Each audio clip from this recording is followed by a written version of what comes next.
ومراغ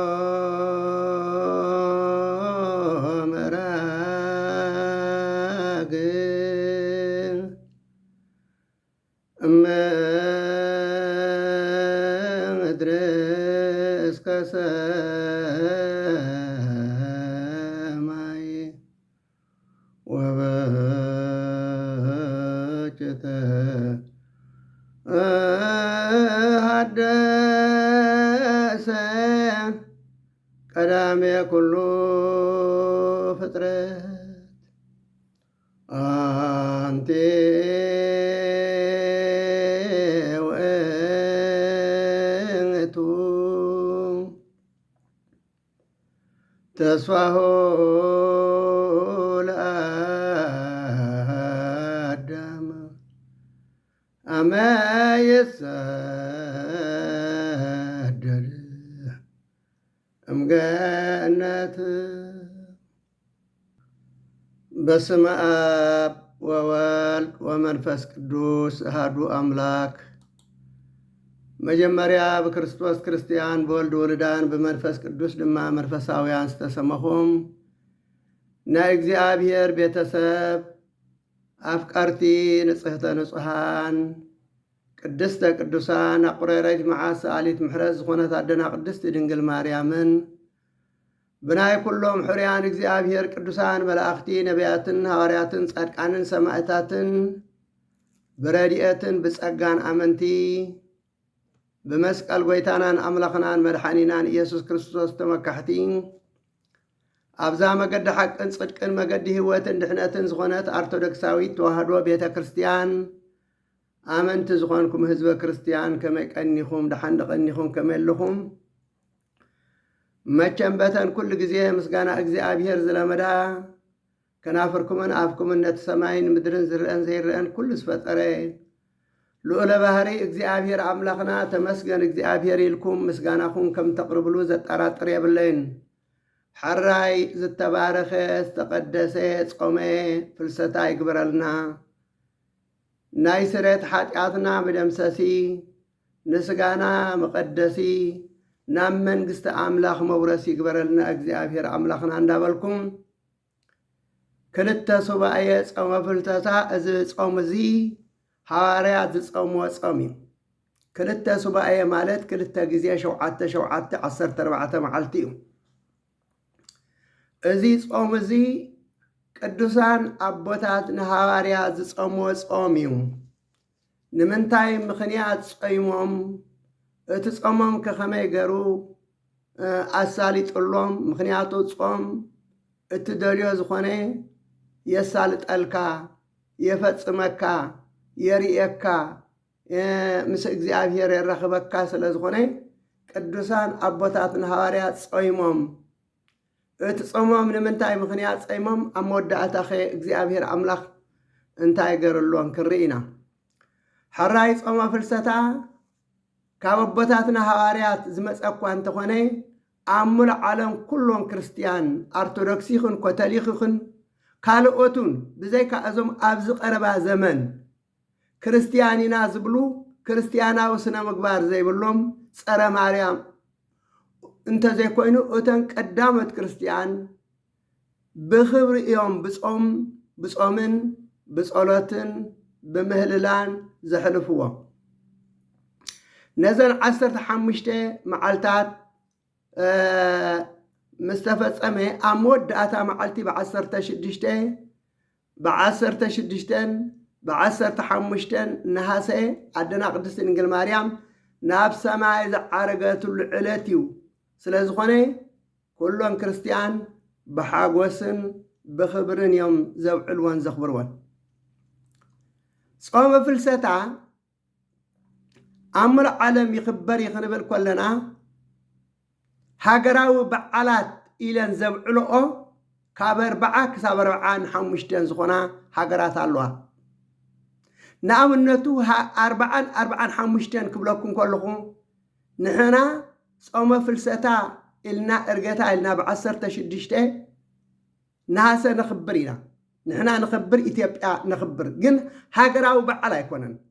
اتهزبنا قالوا آمينو بعاليلو أبيت كريستيانو بصلوت بقداسية بستفعلالي نእግዚአብሔር ከመስጉኖ ዝሓድር ብዛዕባ ናይታ ኣዳለና ወላዲታ መድሃኒ ዓለም ክርስቶስ ናብ ሰማይ ዝዓረገትሉ ኢሉ እምበር መንግስታዊ በዓል ኣይኮነን። ምክንያቱም መንግስታዊ ወይ ሃገራዊ ክትብሎ እንተኮይንካ ቤት ፅሕፈታት ቤተ መንግስቲ ይኹን ኩሉ ስራሕ ይኹን ደው ክብል ኣለዎ ኣይብልን እዩ። ግን እዘን ካብ 40 ክሳብ 45 ሃገራት ቤት ፅሕፈተን ዓፅየን ሃገራዊ በዓል ኢለን ቤት ፅሕፈት ኣይሰርሓ ኩሉ ኣይሰርሓ በዓል ሃገራዊ ኢለን ዘብዕልኦ ሃገራት ሓደ ብሓደ ክጥቕሰልኩም እየ። ቀዳማይ ሃገራዊ በዓል ኣብ ኢጣልያ፣ ካልኣይ ኣብ ፈረንሳ፣ ሳልሳይ ኣብ እስጳኛ፣ ራብዓይ ኣብ ግሪክ፣ ሓሙሳይ ቤልጅየም፣ ሻድሻይ ፖላንድ፣ ሻውዓይ ፖርቱጋል፣ ሻምናይ ኣውስትራልያ፣ ታሽዓይ ክሮኤሽያ፣ ዓስራይ ኣንዶራ፣ 11 ሳይፕሪስ፣ 12 ሊክስቲንያን፣ 13 ሊዌንያን፣ 14 ሉክሰምበርግ፣ 15 ማልታ፣ 16 ሞናኮ፣ 17 ሮማንያ፣ 18 ሳን ማሪኖ፣ 19 ስሎቫኪያ፣ 20 ከተማ ቫቲካን። ኣብ ኣፍሪቃ ከዓ ሩዋንዳ፣ ቡሩንዲ፣ ካሜሩን፣ ሴኔጋል፣ ኣይቨሪ ኮስት፣ ቶጎ፣ ብኒ፣ ቡርኪና ፋሶ፣ ሪፐብሊክ ማእከላይ ኣፍሪቃ፣ ጫድ፣ ኢኳቶር ጊኒ፣ ጋቦን፣ ጊኒ፣ ማውሪሸስ፣ ሸልሲስ፣ ካርባንያ፣ ኣሾንያ፣ ሃይቲ፣ ኣብ ላቲን ኣሜሪካ ዝርከባ ከዓ ማለት እዩ ቺሌ፣ ኮሎምቢያ፣ ኮስታሪካ፣ ፓራጓ፣ ኣብ ማእከላይ ምብራቅ ከዓ ሊባኖስን ሶርያን። ምናልባት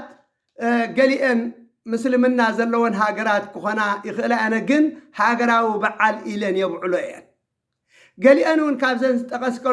ዝጠቐስኩልኩም ብክፍለ ሃገር እምበር ብምሉኡ ዘየኽብራ እውን ኣለዋ ማለት እዩ። ብክፍለ ሃገር ንኣብነቱ ካብ ዞባ ናብ ዞባ ገሊአን ብሃገራዊ በዓል ኢለን ዘኽብሮ ኣለዋ፣ ገሊአን ከዓ ዘየብዕሎ ኣለዋ። እተን ዝበዝሓ ግን ሃገራዊ በዓል ኢለን ትንሳኤ ናይ ኣደና ቅድስቲ ድንግል ማርያም፣ ዕርገት ናይ ኣደና ቅድስቲ ድንግል ማርያም እናበላ ዘኽብርኦ ብክብሪ ቤት ፅሕፈተን ዓፅየን ዘውዕሎ እየን ማለት እዩ። ስለዚ ምናልባት ቁርብ ከመይ ገረን የብዕልኦ ቁርብ ሓደ ሓደ ክንርኢ ኢና። ሕጂ ናብቲ በዓል ፈረንሳ፣ በዓል ግሪክ፣ በዓል ሩስያ ገረን ዘብዕልኦ ክንርኢ ኢና። ቁርብ ናብኡ ክወስደኩም ሃየርእይወን ከመይ ገረን ስእሊ ናይ ኣደና ቅድስቲ ድንግል ማርያም ሒዘን ኣብ ማእከል ጎደናታት ብዙሓት ሃገራት እየን ትርእይወን ኣለኹም መስቀል ሒዘን ኣብ ማእከል ጎደናታት ትንሳኤ ናይ ኣደና ቅድስቲ ድንግል ማርያም ኢለን ብክብሪ ዝዕርግኦ ትርእዮ ኣለኹም። ከምዚ ዝመሰለ ማዕርግ ከምዚ ዝመሰለ ኣጋባቢ ኣሎ። ናብ ሃገርና እኳ ንሕና ንኣምን ኢና እንዳበልና ከምዚ ገርና ኣይነብዕሎን። ፍሉይ ክብሪ እዩ ዘለዋ ኣደና። ርኢኹማ ስእላ እንዳተሳለሙ ትርኢ ኣለኹም። ከምዚ ገሮም እዮም ዘብዕሉ። ምናልባት ኣብዚ ግዜ እዚ ሓደስቲ ኣጋሻ ትምህርቲ ክመፂኦም መታለልቲ መስሓቲ መጋገይቲ ከም ዝበለና ቅዱስ ጽሑፍ ኣብዚ ግዜ እዚ ትንሳኤ ናይ ኣደና ቅድስቲ ድንግል ማርያም ዘይቕበሉ ዓሪጋ ኢሎም ዘይኣምኑ ኣዝዮም ብዙሓት ቁፅሪ እንዳበዝሑ ይመፁ ኣሎ። እዚ ግን ኣብቲ መወዳእታ ዘመን ክፍፀም ምዃኑ እቲ ክሕደት እንዳመፀ ይመፅ ኣሎ። እቲ ኩሉ ነገር ትርእይዎ ኣለኹም። እዚ ዓለም ምልኡ እኮ እዩ። ከምዚ ዝበሃል እኮ የሎን። ካልእ ነገር ትርእይዎ ኣለኹም። እንታይ ይመስል ኣሎ እዚ ሰብ እዚ ንኽብሪ ናይ ኣደና ቅድስቲ ድንግል ማርያም ናይ ዝለንቀነ ጾም ተፀይሙ ቀኒዩ ድሓር ዕርገታ እንዳተባሃለ ከዓ ዝኽበር እዩ። ትርእይዎም ባዕልዚኦም ግልፂኦም በባሃገረን ትርእይዎን ኣለኹም። ከመይ ዝመሰለ ብኽበሪ ብኸመይ ዝመሰለ ማዓርግ የብዕልኦ ከም ዘለዋ ንሪኦ ኣለና ማለት እዩ። ዘገርም እዩ። ብሓቂ ረእይዎ ኩሉ ገደናታት መሊኡ ርኢኹም ኣደና ቅድስቲ ድንግል ማርያም ንህልኩም حاولتناتا كما يقرم تريوم دلخم زم حزبي كما يقرم بتحت تسئلي تسكي ممو أتم فلسطين خدو خلوسي أتم حزب خانه لكم بيتن كي ترفه تمسك التسكي من خير الله رأيوه بيتن تريوم لكم بيتن مسك النا كريستوس تسكيمو مسك النا كريستوس تسكيمو ريهم تم حزب تحت قدلو بيتن كأتسكيمو مسكال باتسألنا يدنا قدست إنجيل مريم نهلكم تسكيمو بعلو بيتن تريوم لكم كم زي قرم نجاوس أتم مرحتها إيمانات بيت منجستهم عتيم بيت صحفتهم عتيم نبعلنا يدنا قدست إنجيل مريم نتاز خبرت كبرتي كابدك سبات كاب كلهم دك سبات زت مرسات زت حارات كبرتي قدست عده كم زي قرم ريهم بتي تسأل تريوم دلكم زبسب تريوم مالكم أزيز أجا برختنا يدنا قدست إنجيل مريم نبركاب ريهم برختا زركب أجا زركب إجزي أبير أملاخ زحاريو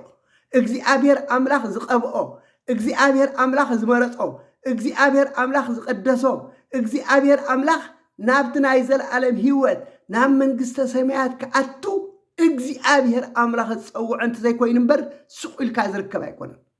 حرية أنت اللي كوا قدسنا أنت اللي كوا إجزي أبير أملاخ أنت مريض كوا إجزي أبير أملاخ أبتنا يزل علم أم من قست سميات كتنبر أنت مريض كوا رأيها نزت أجازي نزل برخة زي تكافل تسجان دحر زي بالله منفس أملاك أنت رح يقوكاجن سمنا يدنا قدس إنجيل مريم نداك على الكا ندانا أسكا ندانا شوكا تنبركم زلوا مجزي زجبر زلوا مالتي هاي أيوة كندي عبيتي أباسات إبسكوباسات كهنات دياقونات حزبي سبع سلطان منجستي نجستات كلاتهم وتقوم نجست بيمانك بألباس ورق صفته خبرت كلهم نجستات ورقن عطانن ገጸ በረኸትን ሒዞም ናባኺ ክመጽኦም ዝተባሃለ ሪኢኹም ብግብሪ ዝፍጸም ዘሎ ትርእይዎ ኣለኹም ክሳብ ክንደይ ጸጋ ክሳብ ክንደይ በረኸት ከም ዘለዎ ጸጋ ናይ ኣደና ቅድስቲ ድንግል ማርያም ስለ ዝፈለጡ ስለ ዝተረድኡ ጸጋ ንምርካብ በረኸታ ንምርካብ ቃል ኪዳና ንምርካብ ዓስቢ ንምርካብ እዮም እዚ ኩሉ እምበር ቀሊል ነገር ኣይኮነን ጉልበትካ ገንዘብካ ክሳብ ክንደይ ኣህላኽ ምዃኑ ከምዚ ክትገብር መዓት ምድላዋትን መዓት ድኻማትን ከም ዘድልየካ ግድን እንተኾነ ግን ካብቲ ዝደኸንካዮ ንላዕሊ ጸጋ ክትረክብ ንስኻ ንቁርብ መዓልቲ ትደክም ኣለኻ ንስኻ ንቁርብ መዓልቲ ትጽዕር ኣለኻ ንስኻ ንቁርብ መዓልቲ ገንዘብካ ተጥፍ ኣለኻ ግን እዚ ዝገበርካዮ ኣይኮነን ንታ ወላዲት እዚ ንማንን ቅዱሳን ዝገበርካዮ እግዚኣብሔር ዝርስዕ ገፋዕ ኣይኮነን ስለዚ ናይ ዘለዓለም ህይወት ተቀሪቡልና ኣሎ ናይ ዘለዓለም ህይወት ተዳሊልና ኣሎ ናብቲ እትፈትዎ ወዳ ናብቲ ትሽዓተ ወርሕን 5 መዓልትን ኣብ ማህፀና ፀርቶ ናብቲ ንሰለስተ ዓመት ኣብ ዝባና እንዳሓዘለት ኣብ ኣብራኻ እንዳሓቆፈት ኣጥባታ እንዳጥበወት ዝዕበየት ተፍቅር ወዳ መሓሮም ንዚኦም እናበለት ክትፅልየልካ ኮላኻሲ ራእይዎ ኣዶኹም መርአዩ ኣዶኹም ክትልምነኩም ኮላ እዚ ከምዚ ዝመሰለ ፅቡቅ ዝገበረ እዩ ከምዚ ግበር ኢላ ክትልምነኩም ኮላ እንታይ ይስምዓኩም ኣዶኹም ካልእ ስለዚ እዚ እሞ በረኸት ናይ እዚኣ ጸጋ ናይ እዚኣ ይካፍለና ሓራይ ናብቲ ታሪክ ኣትየ ሄጀ ናብቲ ታሪክ ሓራይ ክደግመልኩም እተን ሃገራዊ በዓል ኢለን ዘኽብርኦ ኢጣልያ ፈረንሳ እስጳኛ ግሪክ ቤልጅየም ፖላንድ ፖርቱጋል ኣውስትራልያ ክሮኤሽያ አንዶራ ሳይፕረስ ሊክተንስታይን ሊቱዌኒያ ሉምበርግ ማልታ ሞናኮ ሮማንያ ሳን ማሪኖ ስሎቫኪያ ከተማ ቫቲካን ኣብ ኣፍሪቃ ከዓ ሩዋንዳ ብሩንዲ ካሜሮን ሴኔጋል አይቮሪ ኮስት በኒን ቡርኪና ፋሶ ሪፐብሊክ ማዕከላዊ አፍሪቃ ጫድ ኢኳቶሪያል ጊኒ ጋቦን ጊኒ ማውሪሽን ሴልሺልስ ካርባንያ ኦሽኒያ ሄይቲ ኣብ ላቲን ኣሜሪካ ዝብለኩም ዘለኹ ቺሌ ኮሎምቢያ ኮስትሪያ ፓራጓ أما كلاي مبرق لبنان سوريان زركب أنزن هاجرات زيان هاجراوي بعال تبهيلو بيت حفتهم عصيهم زوعلوا ليو مخنياتو نحنان إثيوبيان نبعلي نبعلنا يدنا قدس دنجل مريم إلنا أنت هنا جن هاجراوي بعال يكونن بيت حفتها يعصن بيت منجست أي عصنيو سلازي سرق سلاز هنا هاجراوي بعال يكونن نبي إثيوبيان نبي إرتران ونخبرنا بخبري نبعلنا بخبري أنت هنا جن حراو جراوي بعال يكونن زمزن باب كلكم جن بيت حفتهم بيت منجست كله تعصوا هاجراوي بعال تبهيلو زفلتيو حرا يدنا قدست دنجل مريم بعسران حدن تري أبسوسان 4 عامت علمي أمس عرفت أبت مقابر ودا مالتنا يقولنا يسوع كريستوس عبيت تمرت تأمراتي نجبر سلزنبري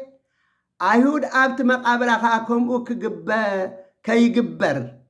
انتاي نجبر إيلهم تماخروا مخرو أب عراتا كبروا كلو بحاول نحرر رأيهم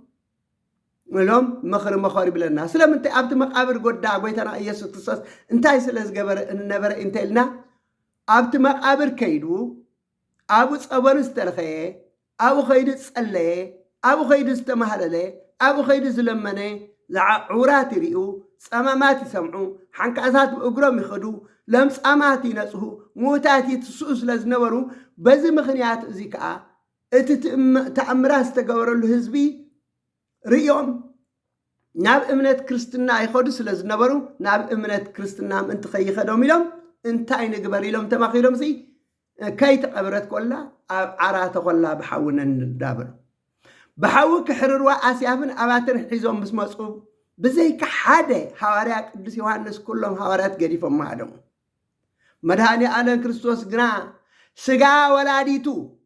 سغا اديو بحاوي كحرر بحاول كندد فقادو أيكونن مو نقدس جبريل ملأخ لإخو شعو قدس جبريل ملأخ مسئو نسقى أدنا قدس تدنجل مريم من تلاب بالحفا بلو ناب جنة ننبسخا ناب سماها تعرقوا يبلنا نفس عن سقانا عن مناربات انتهي مالتي نبل سبات كن هلو نخلينا أبزا سقانا مسقانا زيت بسبسن زيت موتن هياوي تعلاتنا مخنياتو آدم 4 طبائع فطروت الآدم زمريت وما زنفاس وأساتي مخنياتو دك آدم فطرتنا 4 بحريات يزلنا ماين مريتن نفاسن أساتن اتسقات بحالو زلو ماين مريتن اتنفاسن أساتن قنا أي موتن سلازي اتماين مريت النفاسن اساتن مستفال عليه اتا نفسي النفاسن اساتن اي متانين اتماين مريتن جن يقبر مالت سلازي نسقاء اجنت قورو يبلنا ننفسا جنا ناب سمايات عرقو حواريات جنا قديفو ما سلازي هادمو كاب سعي يميرم انتاي كون كوينات خون أبيت هلو إلهم أزيهم يحزنون يتكزون يتشنقون مانياتو انتاي رخيبوا أخوني لهم سي يقولين رب كابعلتات حدا معلتي وانجلوا يوحنس هاريا قدس يوحنس أب إسيا كسب كله بمنفس تمستي بمنفس توسدي نقولتنا يسوع كريستوس أب جنة أب تسقى أدنا قدس تدنجل مريم تقبير وزن نبري أمن بركبر تقميتو نمر أختو خاء نسقى ولاديتو كتوسعى نمدرخ إززواء انكولو مر أختو دمات زاس كامدهاني آلان كريستوس تقبلو أتمدري نسقى ولاديتو كتوسعى ويتنا يسوع كريستوس يئززك كله كبلوا كله سقى أدنا قدست دنجل مريم دما مريم بغلت وجن دنجل بحلنا دنجل ونبسقى كابتي تقبير اللوز النبرة مقابر كويس قويتانان أملاخنان مرحانينان يسوع كريستوس بزت أرانا كلام سوات وكين زفكرك أدي نابتنا يزال ألم حقوس ونسهان زلو نام من قصة سميات كعرقة كنعي ناباي كبلا كله أبقى نزلو أوان كلهم دين إلهم كسبدو ملائكتي نبياتن حوارياتن صادقانن سماعتاتن إنا مسجنوا نبي داويت واتقوم نقست بيمانك بألباس ورق إذا نقستي صري ورق تسليما أبي من كاتقوم من نابله أم مزمر داويت معرف 45 فقد الساعات تزلوا تقصي بخبرن بعلتان بزمارين ناف سماعات عرقا أبي من ودان أملخان كتكمت ولا حواريا قدس يوحنس وانجيلا ورايا እግዚአብሔር አምላኽ ይኽበር ይመስገን ናይና አኻትኩም ከአ ከምትን ወላዲቱ አትዝፈትወኪ አትዘፍቅረክ ወላዲተይ ንዕና በሰማይ ከዕርገክ ኢሉ ዝዕረጋ አቱም ዘፍቅረኩም አቱም ዝፈትወኩም ናብ ሰማያት ናብትናይ ዘለዓለም መንግስተ ሰማያት ናብትናይ ዘለዓለም ዕረፍቲ ናብትናይ ዘለዓለም ክብሪ ንዑ ዕርገኩም ይበለና እግዚአብሔር አምላኽና ጾምና تقبلوا እግዚአብሔር አምላኽ ጸሎትና ተቀቢሉ እግዚአብሔር አምላኽ ናብትና ዘለዓለም ዕረፍቲ ናይቲ ዘለዓለም ክብሪ ናይቲ ዘለዓለም ጸጋ ዘለዎና ይጽዋዕና እግዚአብሔር አምላኽና ቅዱስ ዮሐንስ ካብ ሰማይ ናብ ምድሪ ምስተመልሰ ሐዋርያት አዝዮም ሓዚኖም ተኪዞም ጸንሕዎሞ ሐዋርያ ቅዱስ ዮሐንስ እቲ ዝረአዮ ራእይ بخبرن بحاجوسن بسهان سماعات كم زعرقت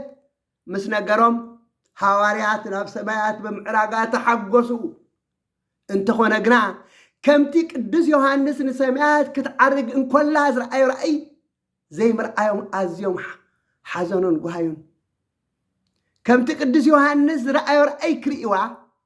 بحارن هاسسو اي اتو مالت صومو أما بالعسرت 4 معلتون كأ مدهاني آلين كريستوس بعرخون جنيسكون كبر وإلو نسجع أدنى قدست دينجل مريم أركوا أمه قدوسان حواريات دما بعلوم بخبري جنيزهم أبجت سمان كبر حجون مدهاني آلين كريستوس سجع ولادي أمريت كبسبس أمريت كبلينا بحمد كغير فقادو سلازي كوني عدنا قدست دينجل مريم بعسر تشدشتن هاسي كابت تقبيرات اللوز النبرت جت سماني مقابر ناب سماعات بدم مناك تعرك انكلا حواريا قدس توماس ابندي كسبغت انيحو بدم مناك مص كله ابها ترخبومو حواريا قدس توماس ودختن س كله اي نبركون لوم خا اي صنحكون يلو بوغاي مستزربا عدنا قدست دينجل مريم اي تغويلا اتا استغنزت لا مغرز ازي ان برخت كتكون كهنكا الى حبطو حواريا قدس توماس وريخم حجي نحنا ابيته كريستياننا مسقل نحز مستا مسقل كا سبن اتبحال مالتسي اتا ناي مغنزي نسات تغنزلا نبرخت إلى استجنزت الله أمستا مسكالنا نحزا مسكال بينا نحزا سلام انت إتا مسكال دحان نشتي كم زمان ديل تمثل دحان نوح عدتاتنا أليمان سفيان قدمي قبرالو نيران حجيخا مالت استفالا لي قران قبرا مستا مسكال قنا الله رأيوا بفلا يتم عبيت أبتات ولا تاب إيدوم زحزوا مسكال ون إتا سباني قبرو لا إذي أنت لنا إتا مسكالنا كريستوس كتكون كلا إذا مسكال اتتحاسكا إذا أدنا قدست دينجل مريم نبرخت كتكون كهنكا إلى ذهبتو استغرزت الله مغنزيا ريخم قدست بيت كريستياننا بقال طرا يكونت تمهر بجبر خلا اتمهر بجبري بسرح بزرق نجر سلازي تا مسكال نحزا كريستوس من انت حقات علن كبل أم مسكال سلسته سقله بزيقرنا نحزا إذا مسكال نحزا إذا عدنا قدست دينجل مريم استغنزت الله منقنس نبرخت كتكونكم إلى أن حواريات قدس توماس كتكونكا إلى سلزهابتو حواريات نتا منديل كلاتهم تمقيلهم ما يمزبلنا بزي أقركم ديكم غنيسكم ما مسبلهم سي نبرخت كتكونهم كلهم تمقيلهم ما يمزبلنا ቅዱስ ቶማስ ንሐዋርያት እቲ ሱባኤ እቲ ዝፀምወፆም ብኸመይ ከም ዝተፈፀመ ሓተቶም መቸም ንሱ ሪእዋ ኣሎ ከም ዝዓረገት ግን ዓሪጋ ክብሎም ኣይደለየን ከይዶም ኣብቲ መቃብር ከረጋግፁ ስለ ዝደለየ ብኸመይ ተፈፀመ ኢሉ ሓተቶም ሃዋርያ እሞ ሃዋርያት ድማ መድኃኒ ዓለም ክርስቶስ ጾምናን ጸሎትናን ተቐቢሉ ነደና ቅድስቲ ድንግል ማርያም ባዕሎም ገኒዞም ክቐብርዋ ከም ዘረከቦም ባዕሎም ገኒዞም ብኽብሪ ኣብ ጌቴሰማኒ ከም ዝቐበርዋ ከዓ ነገርዎ ይብለና ሃዋርያ ቅዱስ ቶማስ ግና ዝመተትሉ ጥሪ ብኽብሪ ገኒና ቀቢርና እትብሉ ዘለኹም ከዓ ንሃሰ እዩ ዝኸውን እዚ ፈፂሙ ክኸውን ዘይክአልን ዘይእመን ስለ ዝኾነ ኣነ ኣይኣምንን እየ በሎ ሽዑ ሃዋርያ ቅዱስ ጴጥሮስ ብጓሒ ከምዚ ይበለ ቅድሚ ሕጂ ወዳ ተንሲኡ ምስ በልናካ ኣይኣምንን ኢልካ ምክንያቱ ኣብቲ መዓልቲ ትንሳኤ ጎይታናን ኣምላኽናን መድሓኒናን ኢየሱስ ክርስቶስ ኣብ ጽርሐ ጽዮን ተዓጽዮም ከለው ሰላም ንኣኻትኩም ይኹን ኢሉ ከም ሕያው ከም ዝኾነ ክግለጾም ከሎ ሃዋርያ ቶማስ ኣይነበረን ተሲኡ ምስ በልዎ ግን ኣነ ፍጹም ኣይኣምንን ኣጻብዐይ ናብቲ ዝተሸንከረ ጎድኑ እንተዘይእትኹ ኣእዳውን እጋሩን እቲ መሳምር ዝኣቶ እንተዘይረኣኹ ኣይኣምንን ኢልዎም ስለ ዝነበረ እንደገና ዳግማይ ትንሣኤን ካልኣይ ግዜ ክርስቶስ መጺኡ ሰላም ንኣኻትኩም ይኹን ምስ በሎም ቶማስ ንዓጻብእካ ናብ ጎድነይ እትዎ ኣእዳወይን እጋረይን ከኣሃየር እትሰመሮ ኣማን እምበር ዘይኣማን ኣይትኹን ምስ በሎ ኣጻብዑ ናብ ጎድኑ ምስእቶን ወይ ኣስረን ኣጻቢኡ ዝብለና 10 ኣጻብዑቱ ቅምስል በላ 10 ኣጻብዑቱ ሕርር በላ ሽዑ ጎይታዬን ኣምላኸይን በለየ ይብለና መድኃኒ ዓለም ክርስቶስ ከኣሳላ ዝኣመንካኒ ኢኻ ዝረኣኻኒ ኢኻ ዝኣመንካኒ እቶም ከይረኣዩ ዝኣምኑ ግን ብፁዓን እዮም ኢልዎ ነበረ ስለዚ ሃዋርያ ቅዱስ ጴጥሮስ እንታይ ይብሎ ኣሎ ሽዑ ሃዋርያ ቅዱስ ጴጥሮስ ብወጋሄ ቅድሚ ሕጂ ወዳ ተንሲኡ ምስ በልናካ ኣኣምን ኢልካ ሎምን ከም ኣመልካ እምበኣር ኣኣምን ኢልካ በሎ እሞ እዚ ከይረኣየ ኣይኣምንን ንዑናይ መቃብሩ ፍሒርና ከነሪኦ እቲ መቃብር ኣብቲ ዝቐበርናያ ሰይፍሒርና ከነሪኦ ከይረኣየ ኣይኣምንን እዚ ሰብ እዚ በለ ከሪኦ ከይዶም ነቲ መቃብር ምስ ፈሓርዎ ግና ስጋ ኣደና ቅድስቲ ድንግል ማርያም ኣብቲ ዝተቐብሮ መቃብር ኣይጸንሖምን ምክንያቱ ተሲኣ ዓሪጋ ሃዋርያ ቅዱስ ቶማስ እውን ብፍልጠት እዩ ዝገብሮ ዘሎ ምክንያቶም ከረጋግፁ ኢሉ እምበር ብፍልጠት ንሳስ ተገሊጻትሉ እያ ክትዓርግ ከሎ ሃዋርያት ኣስደመማ ምክንያቱም ምስ ኣድዋ ገሪቦ እንታይ ይረኸባ ካብዚ መቃብር መን ወሲድዋ ኢሎም ክጭነቑም ጀመሩ ሃዋርያ ቅዱስ ቶማስ ንሰማይ ዓሪጋ እያ እንተበልኩም ኣይተኣምኑን ባዕልኻትኩም ኣረጋጊፅኩም ክትኣምኑ ኢለ እምበር ናብ ሰማይ ዓሪጋ እያ በዚ ኣገርኩም ዲኹም ገኒዝኩም ኢሉ እታ ዝተገነዘትላ ንበረኸት ክትኮረኩም ህንካ ኢላ ዝሃበቶ መግነ ዛርኣዮም እሞ ሃዋርያት ከዓ ኣማን ብኣማን እወ ብሓቂ በዚኣ ኢና ገኒዝና ዝቐበርናያ በልዎ ሃዋርያት ናብ ሰማይ ብምዕራጋ ተሓጐሱ እንተኾነ ግና ከምቲ ንሰማይ ክትዓርግ ከላ ሃዋርያ ቶማስ ዝረኣያ ንሰማይ ክትዓርግ ዘይምርኣዮም ኣዝዮም ጎሃዩን ሓዘኑ ኣብ ዓመቱ ንኻልኣይ ግዜ ክርእዋ ንኻልኣይ ግዜ ብሓደ ነሃሰ ሱባኤ ኣተው ጾምጾሙ ብ16 ነሃሰ ድማ መድኃኒ ዓለም ክርስቶስ ንኩሎም ሃዋርያት ካካብ ዘለምዎ ጥርፍ ኣቢሉ ብደመና ሰማይ ናብ ሰማይ ኣዕረጎም እግዚአብሔር ይኽበር መስገን ዓረጉ ነደና ቅድስቲ ድንግል ማርያም ድማ ኣርኣዮም ኣብ ሰማያት ከዓ ቅዳሴ ተሰርዐ ባዕሉ መድኃኒ ዓለም ክርስቶስ ካህን ኮይኑ ቀደሰ ቀዳማይ ሰማዕቲ እስጢፋኖስ ሊቀ ዲያቆናት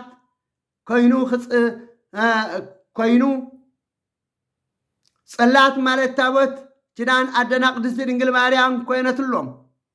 ካልኣይ ካህን ሊቀ ሃዋርያት ቅዱስ ጴጥሮስ መላእኽትን ሐዋርያትን ሰማዕታትን ጻድቃንን ብሕብረት ኣብ ሰማያ ተቀደሱ ናደና ቅድስት ድንግል ማርያም ብኽልተ ወገን ብሕልና ድንግል ብሕልናኣ ድንግል እውን ብስግኣ ጸሎታን በረኸታን ዕርገታን ምሕረት ፍቁር ወዳን ምስኩልና ህዝበ ክርስቲያን ይኹን አሜን። ዝኸበርኩም ክቡራት ክርስቲያን ክርስቶሳውያን እቲ ቤተ ክርስቲያን ናይኹን ዋላቶም ምስ በዓል ኮተሊክ እንፈላለ ኣብዚ ቃል እዚ ንሰማማዕ ኢና ምስቶም ቀዳሞት ክርስቲያን ኣብዚ ሎሚ ግዜ ኣብዚ ቀረባ ግዜ ካብ እምነት ኮተሊክ መጀመርያ ተፈልዮም ሕጅስ ካብ ኩሉ ዋላ ካብ ኦርቶዶክስ ይብሉ ካብ ሓደ ይብሉ እቲ ግዜ ፍጻሜ ስለ ዝቀረበ ካብ ኩሊኦም እምነቶም ዝልውጡ ዘኽሕዱ ዘለዉ ነደና ቅድስት ድንግል ማርያም ዓረጎትን ሓስዮም እዮም እንታይ ዶ ይብሉ ስምዑ እዚ እኮ ብትውፊት ተተሓሒዙ ካብ ሃዋርያት ካብ ሽዑት ሒዙ ዝጀመረ እምነት እዩ ዘለና ሎሚ ሰብ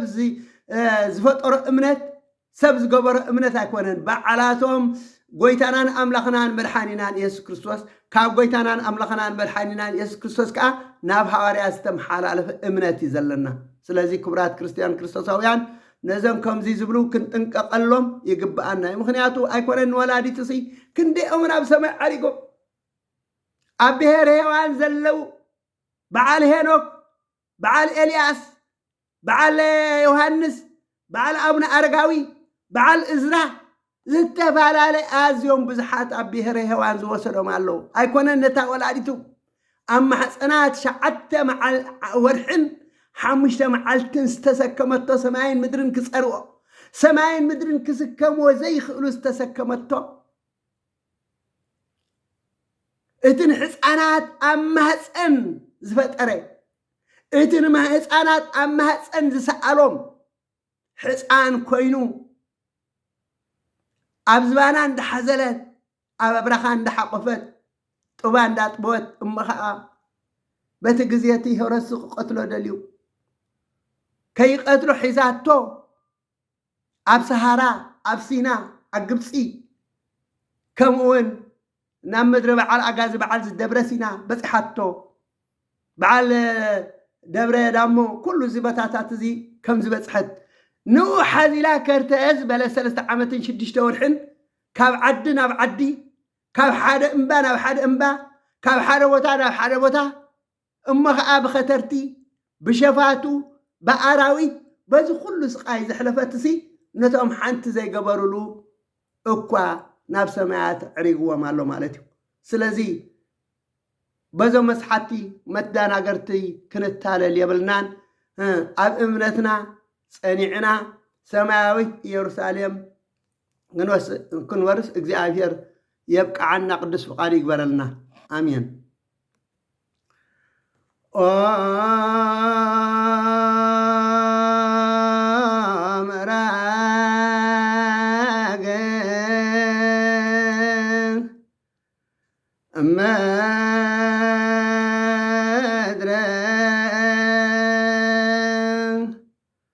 እስከ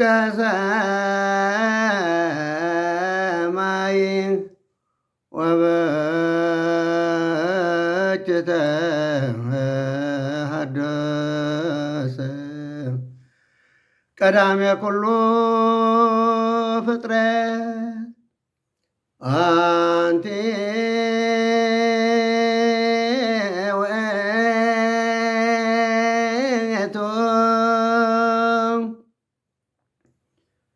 ተስፋሆ ለአዳም አመ የሰደድ እምገነት